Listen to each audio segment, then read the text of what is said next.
Hello everybody and welcome to this session on Economic World. We'll be looking at development, Nigeria and the UK economy. And similar to the other sessions, I've also put this logo on there to remind you to pause, play, rewind, etc. as I'll be going at quite a pace throughout this presentation. A very quick reminder about the course then. You know that you have 3 papers. The first paper includes natural hazards, ecosystems, coasts and rivers. The second paper includes urban world, economic world, and resource management and energy. And the third paper includes that issue evaluation and the field work. But now I'm going to take you through that development, Nigeria, and the UK economy. To start with then, urban world, looking at development.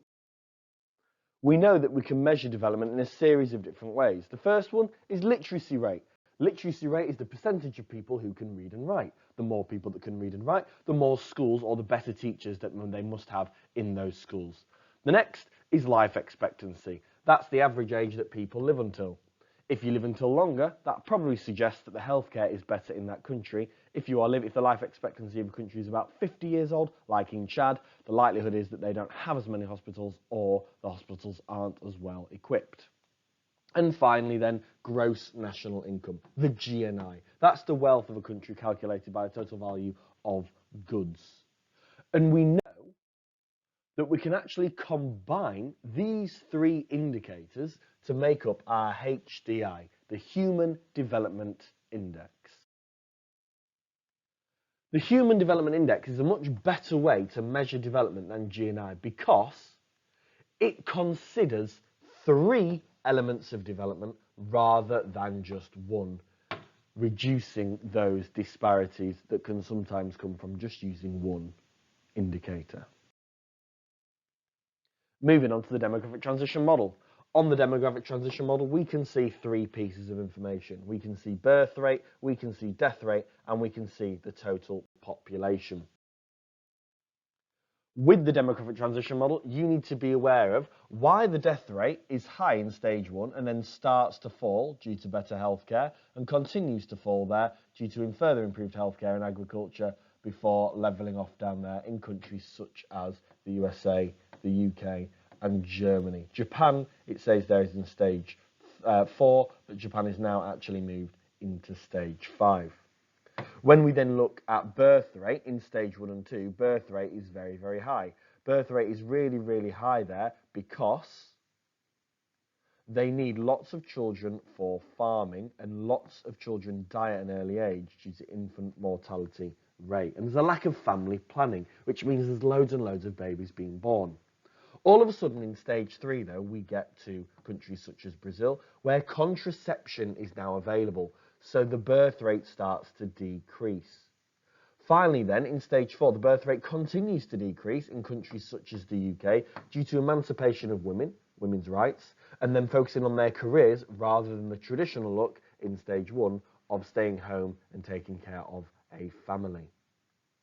Moving into stage 5, the birth rate continues to fall, and that is why, the reason for that is because healthcare is now absolutely fantastic. Healthcare is really, really good in stage 5, so lots of people are living till they are very, very old. And we know that old people have fewer children, which is why the birth rate now is continuing to decline in stage 5. Stage 5 is what we call an ageing population. The birth rate is the number of children born per 1,000 people in a population. Natural increase is the number of children born, taking away the number of people that have died. For example, if 10 children were born and 8 people died, that would be a natural increase of 2. Why might a birth rate start to fall in stage 3 and 4? We know that the birth rate starts to fall in stage 3 due to contraception being available and the emancipation of women in stage 4.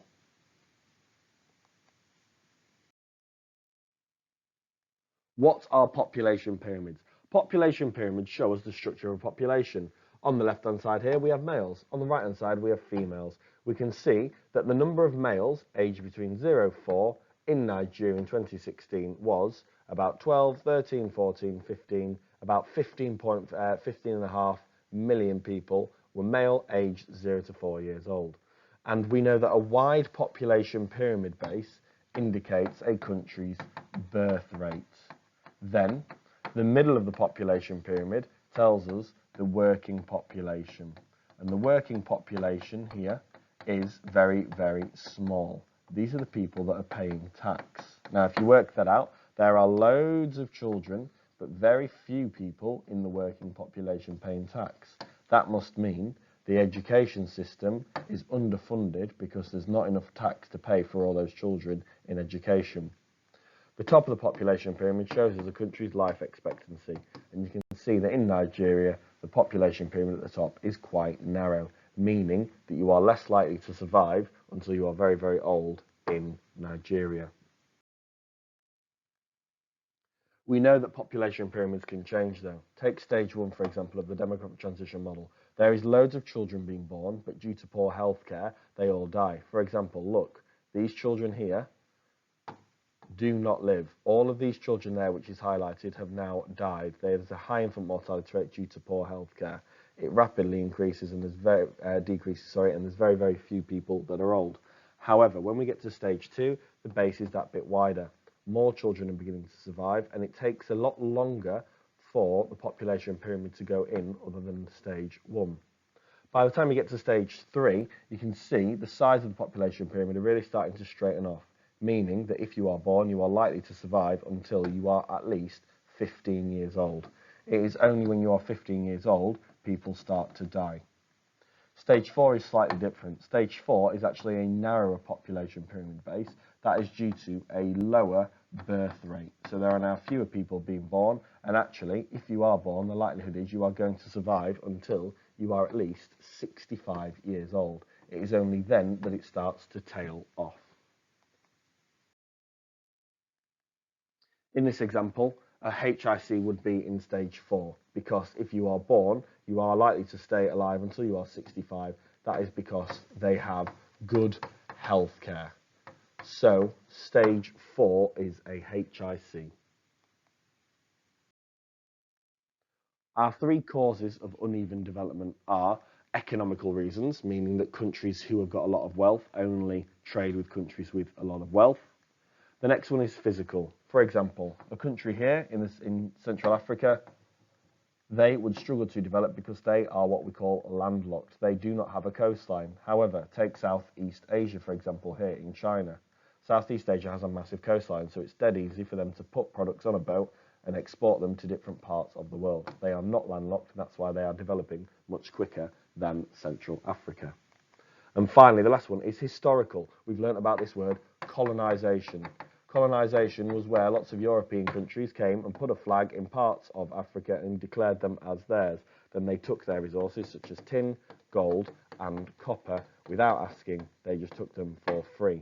That left everybody where those resources existed with not much money to trade with, and as a result, parts of Europe and parts of North America became very, very well developed and benefited from that.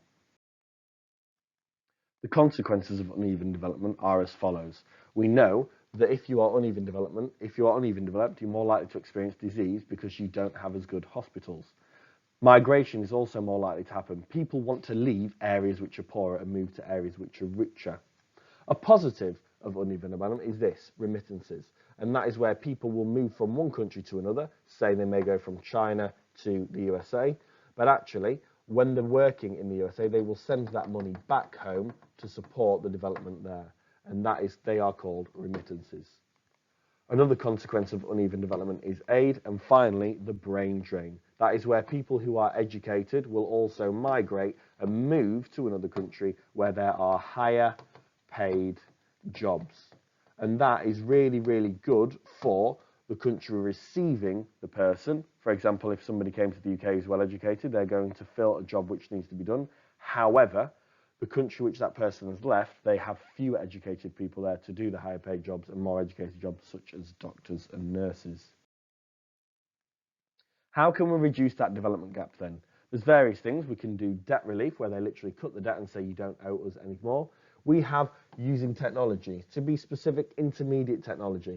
In this example, you can see there a water pump that is pumping fresh water, meaning these people will not get cholera. It's very, very basic technology, but it does develop a country. However, using intermediate technology will never, ever, ever develop a country to the extent of the UK. We can also have investment, putting money into a country and developing their infrastructure, sending aid, food, water and money. We have fair trade, giving a fair price for crops such as coffee and bananas. We have tourism, which we've learnt about in Jamaica, and finally microfinance loans. Each of these strategies can be used to reduce the development gap. Specifically, Jamaica are using tourism to reduce their development gap. We know that Jamaica is an island in the Caribbean Sea, which is very, very popular with tourists due to, as you can see on this map, all the beautiful sandy beaches that surround it. They also have golf courses, which people like to go and use, and it is the climate which people really, really like to visit. And how that's going to reduce the development gap then is that tourists will go and spend money at these local golf courses, at these local beaches, and that money will go into the economy, which can be turned into tax and then go to education and healthcare, therefore increasing the literacy rate and increasing life expectancy. When you are explaining this, please, please, please explain what jobs are going to be created. For example, working in hotels on reception, or people who water the grass on a golf course. Be really specific with what jobs will be created. It will also develop the infrastructure. For example, there will be now roads that are built within Jamaica to support tourists getting around, but then other companies will indirectly benefit from this. And also then funding can be given to protect the environment. Therefore, more tourists will want to go because the environment is much better there to enjoy a holiday. Moving on to Nigeria then, because that is our NEE experiencing economic development. Abuja is the capital of Nigeria, but we have learnt about a city on the coast called Lagos. Nigeria's history. It was previously colonised by Great Britain. That is who ruled Nigeria. But then they gained independence in 1960. But when they gained independence in 1960, very few people were educated because the British did not invest in the education system.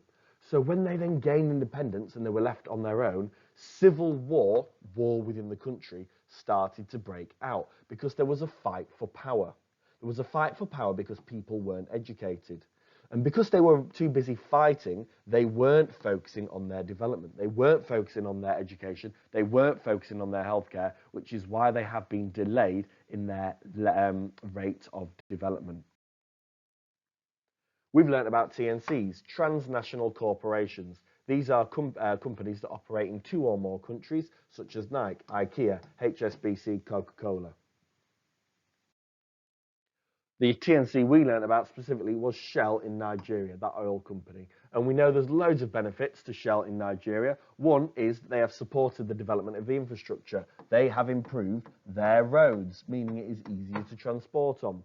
They've provided that employment for 65,000 Nigerian workers. Tell me exactly what that is. They are miners taking oil out of the ground.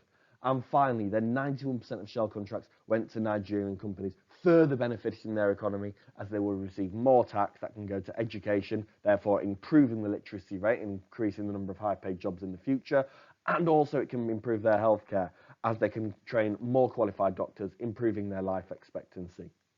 But unfortunately, we know that there are oil spills, and that has created soil degradation. That's going to reduce the agricultural output because if the soil's dirty, you can't grow crops. So actually, you might get food shortages.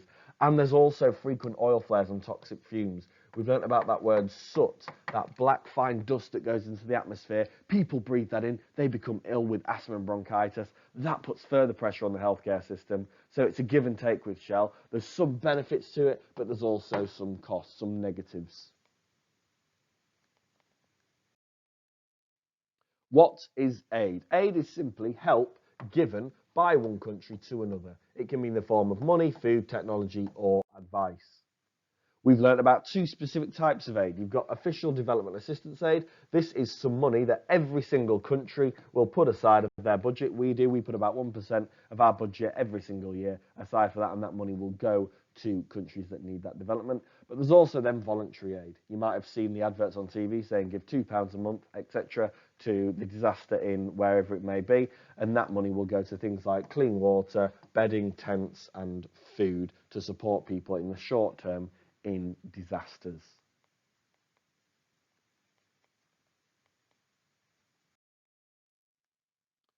There is a lot of environmental issues, though, with this economic growth. We can see that mining and oil extraction is going to be amplified by that industrial growth. If more companies, are going to locate themselves in places like Nigeria, there's going to be much more industrial growth.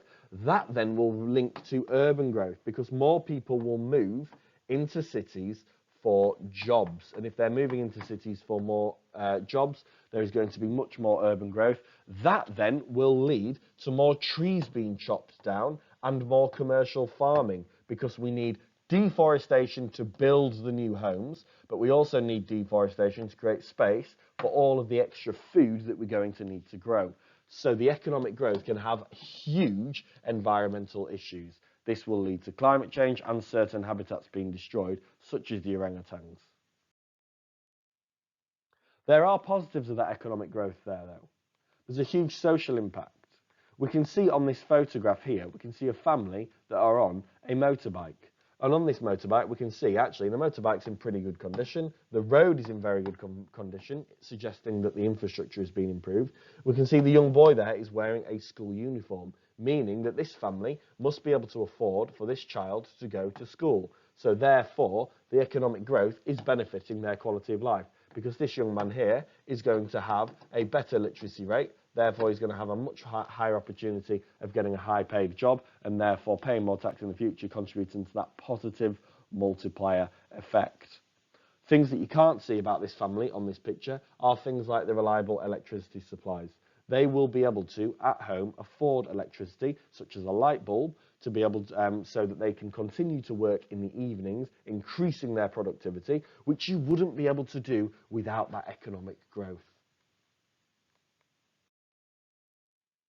Moving on to the UK economy. The UK economy has significantly changed. If we go back to the year 1800s, we know that the primary industry, the pink line there, the primary industry was very, very high. 70% of people were farming in the 1800s. Today, though, that has decreased, you can see, to about 10% of people today are now employed in farming. Moving to the tertiary industry, that is the service sector. They are people like teachers, like doctors, pretty much any job that is either isn't in the primary or secondary industry. And the tertiary industry used to be at 10%, but now that has increased to nearly 55%, if not more. Over 55% of people are employed now in the tertiary industry. And finally, most recently, in the post-industrial economy, we have seen that quaternary industry increase. A quick way to remind yourself of what the primary, secondary, tertiary and quaternary sectors are. If you imagine the production of a crisp, like a bag of crisps that you might eat, you might have a farmer that grows the potatoes, then you have a factory which creates the crisps in the secondary industry, then you would have a shop that sells the crisps, and then finally you would research a new flavour. Sometimes Walkers do that, don't they? They put on those extra flavours, that would be the quaternary industry. Why has the UK economy changed? And one of the main reasons is this: deindustrialisation. The factories closed. The factories closed because we found that it was cheaper to make things elsewhere. And we were able to do that through globalisation. Because we have fantastic internet links with around the world, we can order things from China, say 1,000 iPhones, and then due to the transport of the ships, also global, that's meant to be about, due to the transport of the ships, they can now get to different parts of the world very, very quickly. 200 years ago, we wouldn't be able to do that. There are still negatives, though, the impacts that industry is having on the physical environment. And you can see on this picture here that actually there is still a lot of waste that goes into water. And with that, you're also going to have negative impact visually on the landscape. You're going to get that air and water pollution, and you're going to get a lot of waste products that can harm the soil as well. So we've taught you about sustainable industry in the UK, and we specifically looked at Nissan. There's two ways specifically to remember how Nissan is sustainable. The first one is the Nissan Leaf is made in a factory with glass roofs. Now that's absolutely brilliant. It's brilliant because therefore less electricity is needed to light up the factory. It is done naturally. Therefore that is going to cost less money. And if that electricity is coming from such a coal power fire station, that means that there's going to be less CO2 released as a result. The Nissan Leaf itself is also made of lightweight materials. That means that it will go further on one charge. So it is going to cost less money. And again, similar to the CO2, because we're not going to need to charge it as often, there's going to be less CO2 if that electricity is coming from unsustainable sources such as a coal-powered fire station.